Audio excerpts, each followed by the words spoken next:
The year was 1943. The world was burning. Across Europe, Hitler's empire stretched like a dark shadow, and in the Mediterranean, Allied forces were desperate for a way to strike back. After the bloody campaigns in North Africa, the Allies had one target in mind: Sicily, the gateway to mainland Europe. Capturing it would open the path to Rome, weaken Mussolini's Italy, and shatter German dominance in the south. But there was one deadly problem. The Germans knew it too.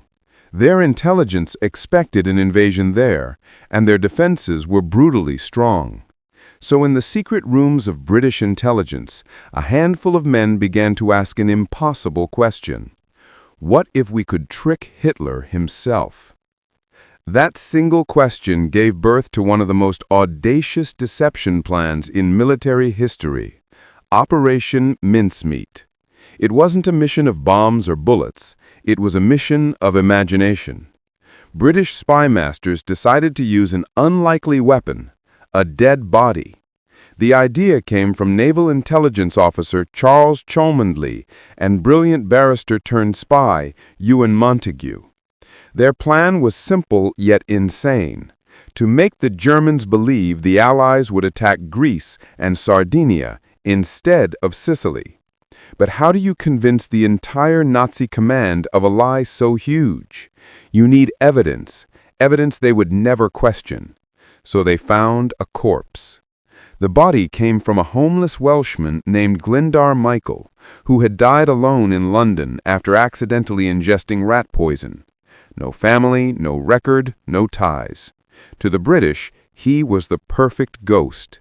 They dressed him in a Royal Marines uniform, gave him an identity card with the name Major William Martin, and built an entire life around him. His pockets were filled with love letters from a fictional fiancée named Pamela, a letter from his father, a theater ticket stub, a used bus pass, every tiny detail that made him real. But the key item was a briefcase handcuffed to his wrist, containing top-secret documents outlining Allied plans to invade Greece and Sardinia. The stage was set for a performance that would fool Hitler's entire war machine. On a cold April night, a British submarine, HMS Seraph, carried the body through rough waters and released it near the Spanish coast. Spain was officially neutral, but crawling with German agents. The corpse washed ashore near Huelva, just as the planners hoped.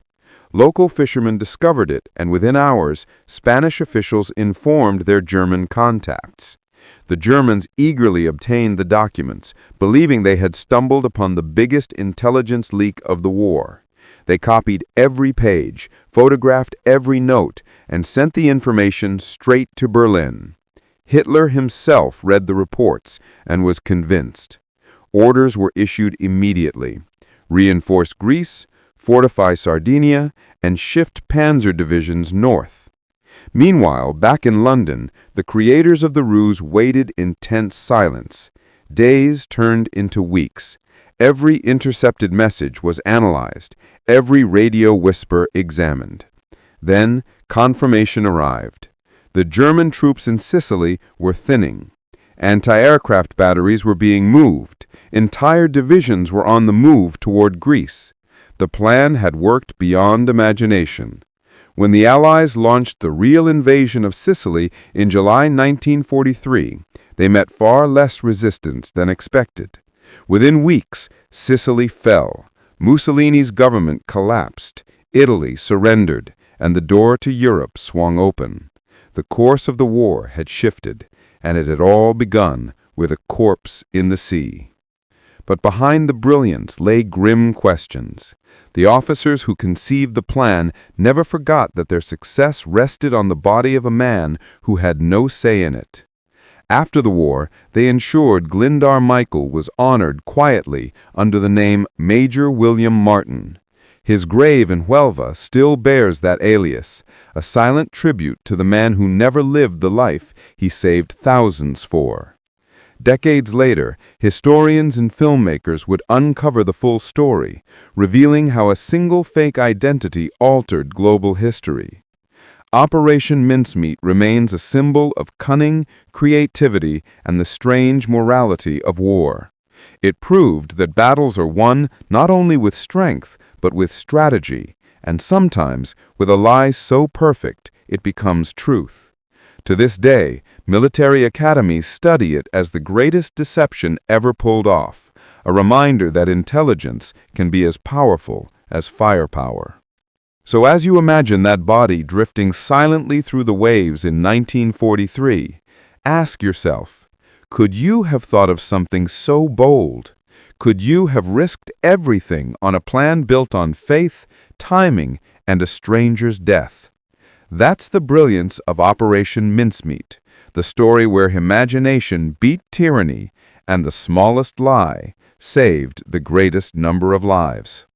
As the 1st Battalion of the 141st Infantry clung to life on that mist-shrouded ridge, time itself seemed to freeze.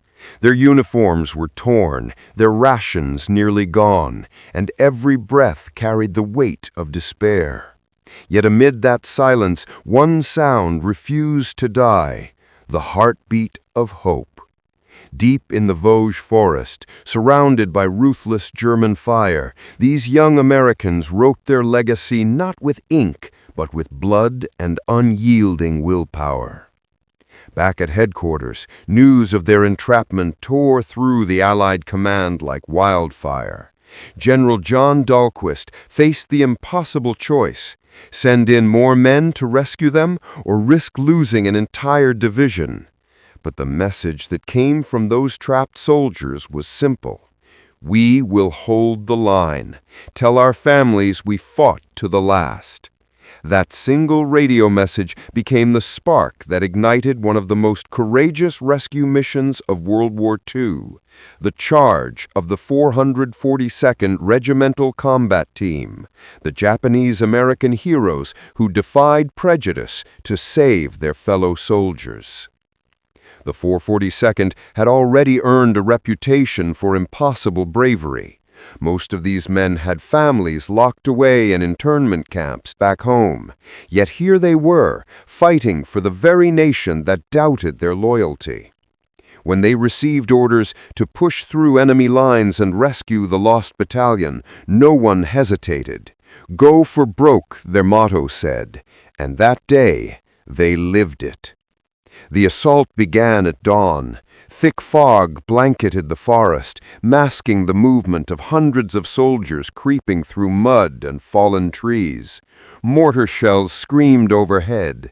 The air filled with smoke, fire, and the bitter smell of death. The 442nd advanced yard by yard, facing machine gun nests hidden in the undergrowth. Every few meters, someone fell, yet no one stopped. They kept moving, shouting battle cries that echoed through the hills. For the battalion! No man left behind! The battle raged for days. Ammunition ran low. Medics ran from trench to trench, carrying wounded men on makeshift stretchers. Rain turned the ground to crimson mud. And still they fought, not for glory, not for medals, but for brothers they had never met.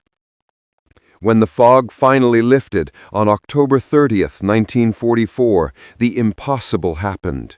The 442nd broke through the German lines.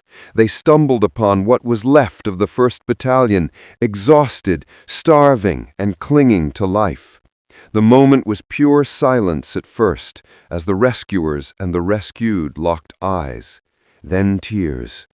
Men who had faced death together embraced in disbelief. Of the 275 men trapped, only 211 had survived. The rescuers lost over 800 in the process, but they had done the unthinkable. Word of the rescue spread across Europe like wildfire. Newspapers called it the miracle in the forest, but for the soldiers who lived it, it was far from a miracle. It was sacrifice, duty, and the unbreakable human spirit forged in the crucible of war. When the survivors were finally evacuated, they looked back at that forest, the graves of their friends marked only by helmets and rifles stuck in the ground, and they knew the price of freedom would echo for generations. In the years that followed, many of the 442nd soldiers returned to a country that still questioned their loyalty, but history would remember their valor. They became one of the most decorated units in U.S. military history, earning over 18,000 awards, including 21 Medals of Honor. Their story stood as living proof that courage knows no race, that patriotism is measured not by where you are born, but by what you are willing to fight for. Meanwhile, the rescued men of the Lost Battalion lived on, carrying deep scars, both visible and invisible. Some never spoke of what they saw. Others spent their lives telling their children about the men who came through hell to save them. One survivor wrote years later, "We were lost once, but they found us. And in doing so, they reminded the world what humanity truly means." The Vosges forest still stands today, its trees whispering the stories of those brave souls who fought there.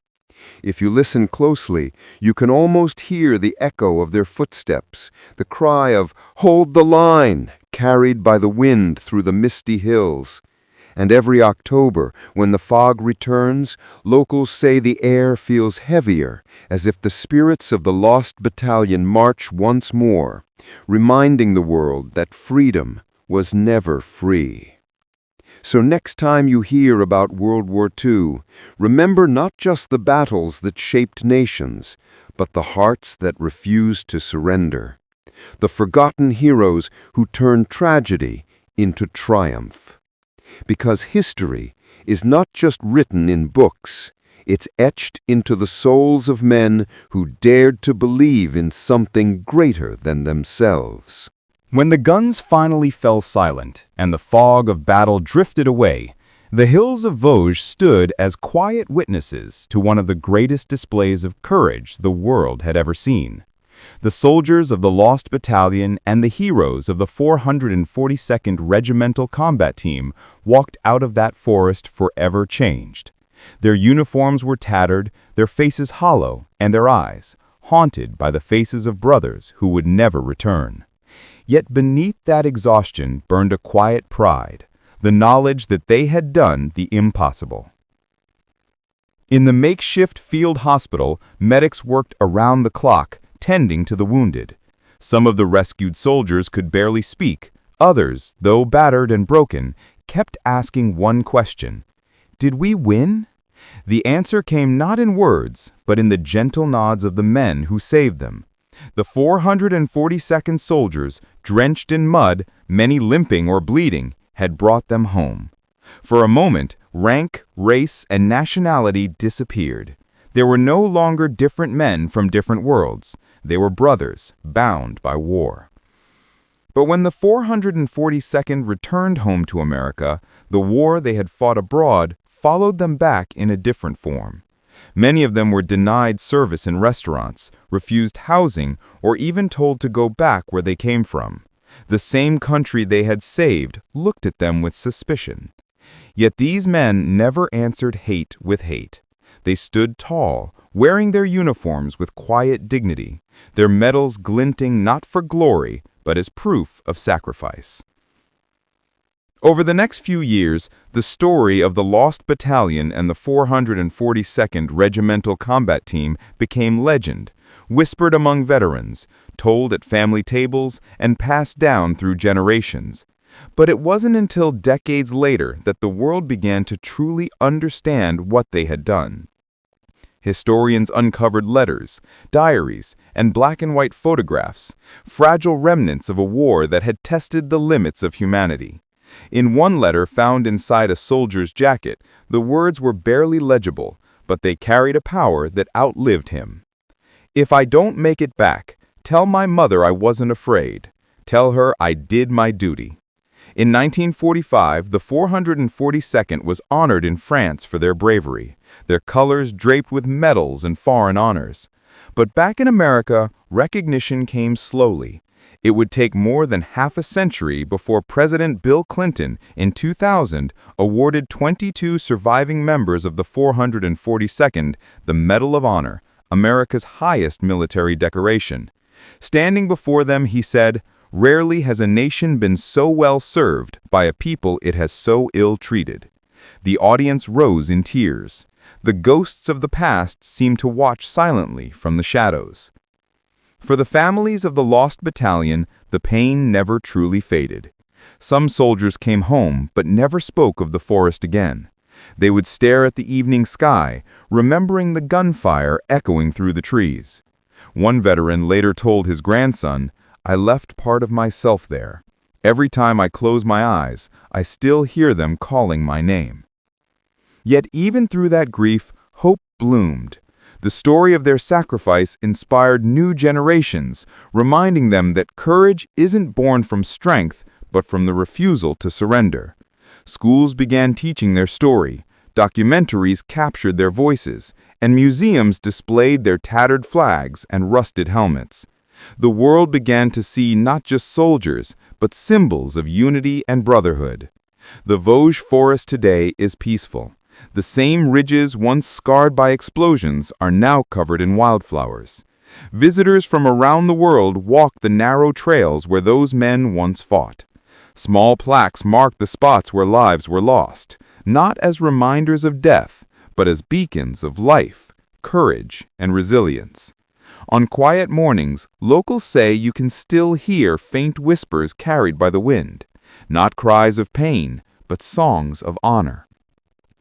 One American visitor, standing beside a memorial stone, once said, "This ground is not just soil, it's sacred.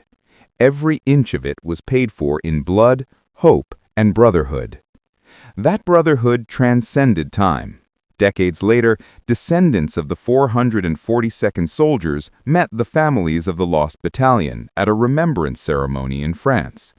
Elderly men, some in wheelchairs, saluted each other with trembling hands. They didn't need words. Their eyes told the entire story. A story of a world divided by war, but united by humanity. History remembers generals and leaders, but true courage often comes from the nameless, from those who simply refuse to give up. The Lost Battalion and the 442nd RCT proved that heroism isn't found in fame, but in sacrifice. They were ordinary men who did extraordinary things, not for medals or glory, but because their hearts told them it was right. And so the echoes of that battle still linger, not as screams of pain, but as whispers of courage, drifting through time. They remind us that even in our darkest moments, light can be found, in loyalty, in friendship, and in the willingness to fight for one another. Because history isn't just about nations and wars, it's about people. People who dream, who love, who bleed, and who never stop believing that tomorrow will be better. The forgotten battalion may have vanished into the fog of war, but their spirit never died.